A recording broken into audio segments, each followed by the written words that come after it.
Student Book English +1 Year 5. Hi, Assalamualaikum warahmatullahi wabarakatuh, and good afternoon everyone. How are you today? I hope all of you are doing fine. Okay, so today we're gonna move to our new lesson, and you can open your textbook or English +1 page 9. Okay, turn to page 9. Okay, let's see page 9. Okay, this one, this page. Okay, now today we're gonna learn two things, which is we're gonna learn about have got, and we're also gonna learn about demonstrative pronouns. Okay, what is demonstrative pronoun? Demonstrative pronouns used to point at something specific within a sentences. For example, this, that, these and those. Jadi demonstrative pronouns ni sebagai contoh dia this, that, these and those. So kita akan tahu apa perbezaan penggunaan dia ni. Okay, kita tengok contoh sebelum saya terlupa. Okay, this and that adalah digunakan untuk singular, manakala these and those digunakan untuk plural. Okay, singular tu apa? Singular tu satu dan plural tu banyak. Okay, cuba tengok gambar yang pertama. This. When you use this, it is pointing at something that is near to you. Jadi penggunaan this ni, kita menunjuk kepada sesuatu benda yang dekat dengan kita. Tu kita guna this. Dan syarat dia mestilah singular, iaitu satu. Okay, cuba tengok that.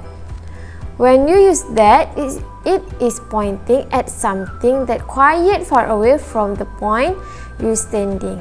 Jadi penggunaan that pula dia menunjukkan kepada sesuatu benda yang satu tapi dia jauh daripada kita. Itu kita guna that. So perbezaan this and that adalah satu dekat dan satu lagi jauh. Tapi persamaan dia adalah dia bersifat singular. Okay, kalau this, apa this? When you use this, it is pointing at something that is near to you. Okay, this ni dia sama dengan this, tapi this sifat dia adalah singular, manakala this sifat dia adalah plural, iaitu banyak.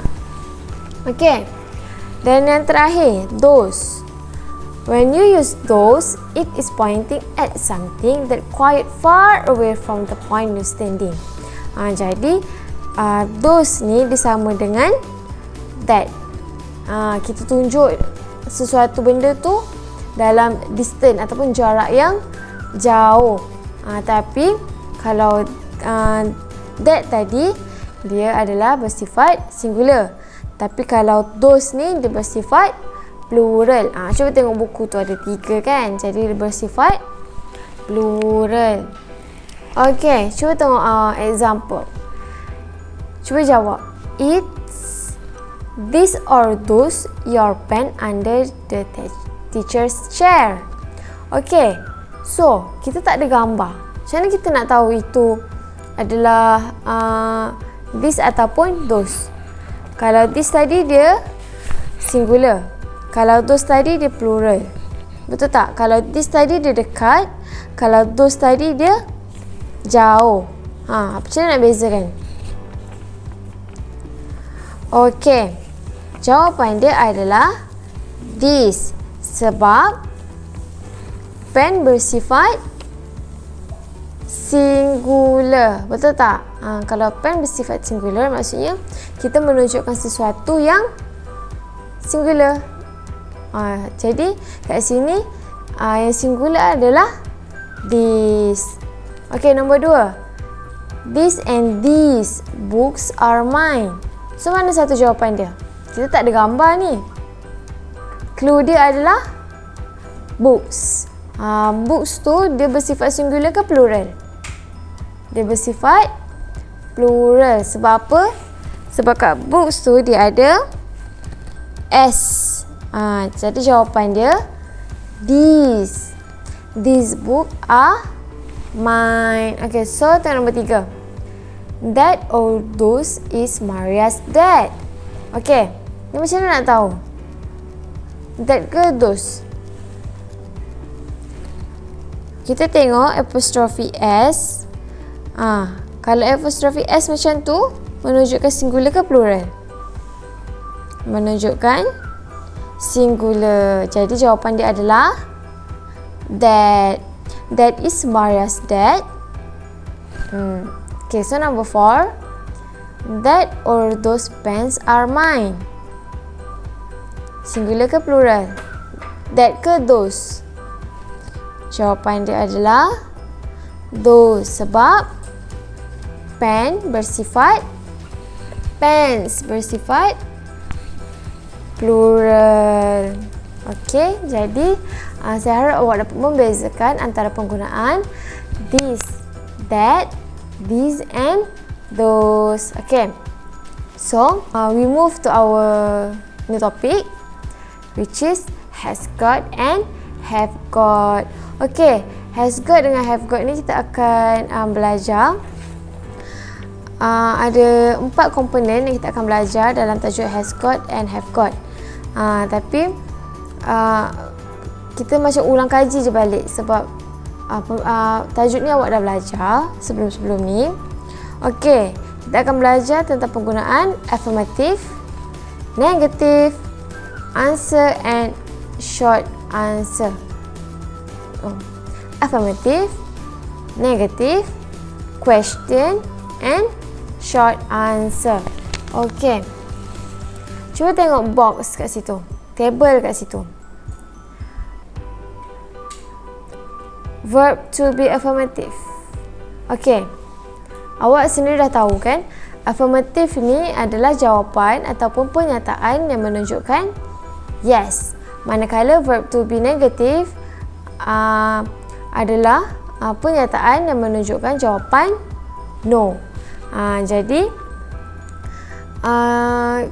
kita kena, untuk affirmative kita memang always kena menggunakan jawapan ataupun statement yang menunjukkan benda tu adalah betul ataupun yes. Manakala kalau negatif kita gunakan statement, kenyataan ataupun jawapan yang menunjukkan no.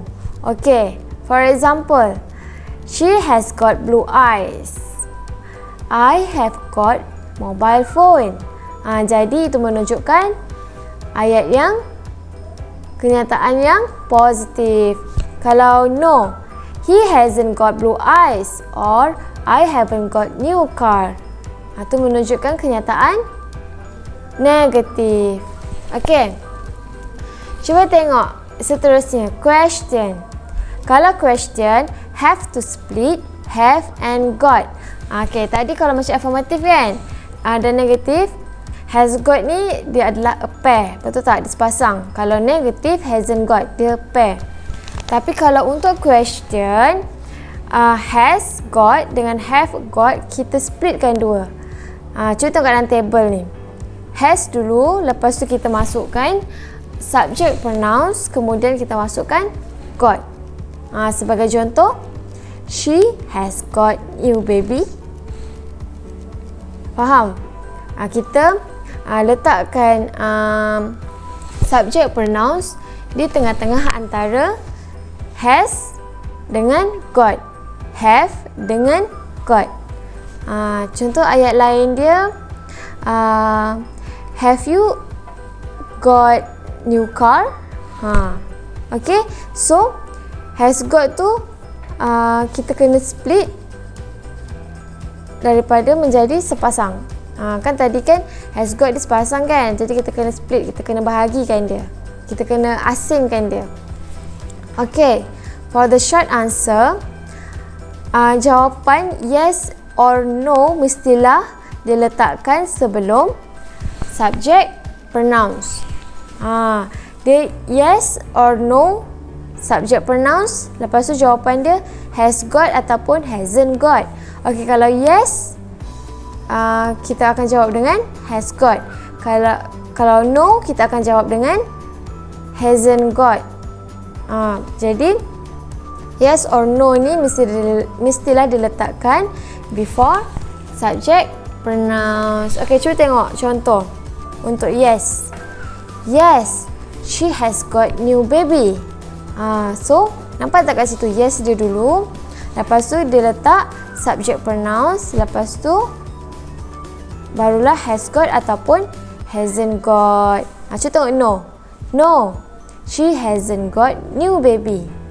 Maksud tidak, dia tak dapat bayi yang baru, anak baru. Okey. Jadi Ustazah harap awak dapat membezakan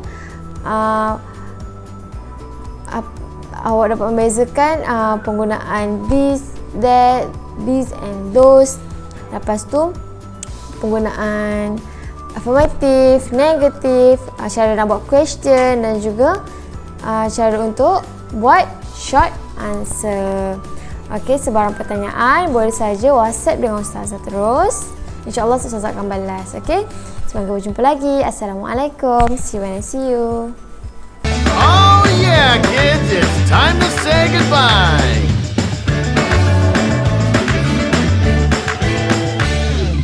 Goodbye, see you next time, everyone. Goodbye, see you next time, everyone. Goodbye to you, goodbye to you, goodbye to you, goodbye to me. Goodbye, see you next time, everyone.